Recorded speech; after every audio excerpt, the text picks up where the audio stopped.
Hi, I'm Dr. Angela McBurdy of DoctorFlute.com. Today's flute tip is on working on getting a richer and more expansive low register.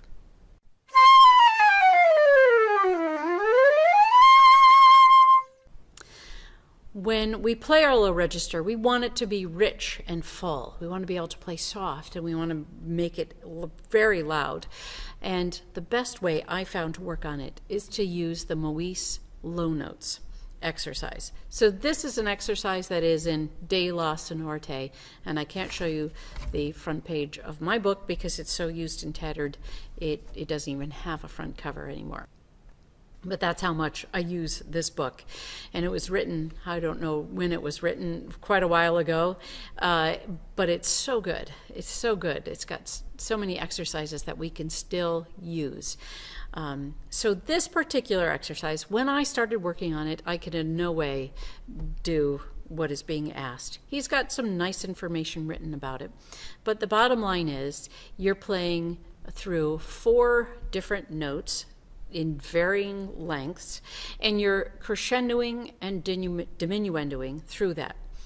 He says to put the quarter note 60 and let yourself use that 60 to help gauge where you are in that crescendo and that diminuendo.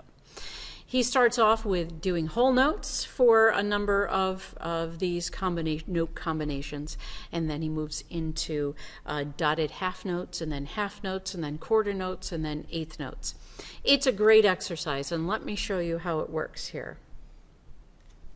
Let me turn on my metronome. I'm going to put it on 60, and then I'm going to give a good crescendo in there. What's really good about this exercise is that it teaches you to hold in your air, to not let it all out, because if you let too much air out, you won't last the whole time.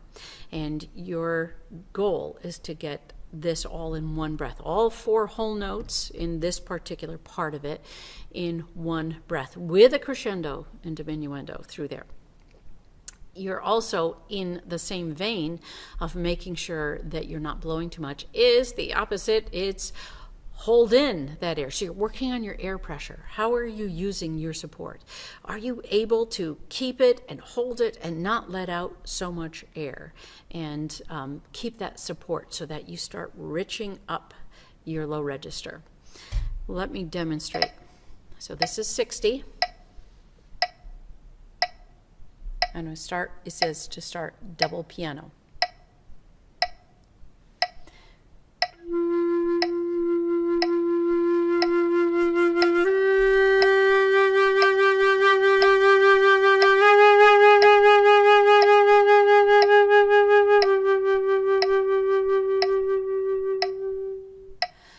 And then you repeat that.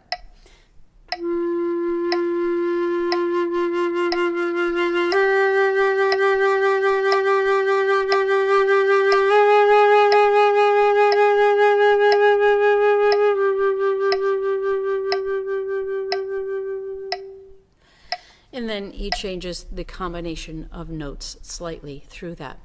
You get through that whole section, so he's got a number of different combinations, and this is 1, and it goes through whole notes, the dotted halves, the half notes, quarter notes, and the eighth notes, all for 1.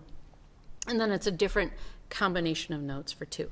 I would stay on the same combination of notes for, say, a month.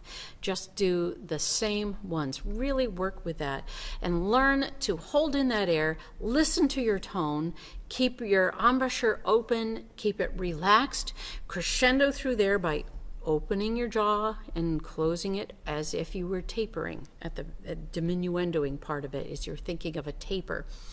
And get through all of them to the eighth notes in one practice session. It's a good workout for your lip. It's a great workout for your air and learning how to hold it in and use your air wisely, which of course we need to do on a lot of solos where air is at a premium, I know, at least for me. And it helps to take the air out of the tone so that you are left with this beautiful, rich sound. Have fun working on your low register Moyse low tones exercise in De La Sonorite. That's today's flute tip. If you like this video, press the like button, share it with your friends, comment below, and subscribe.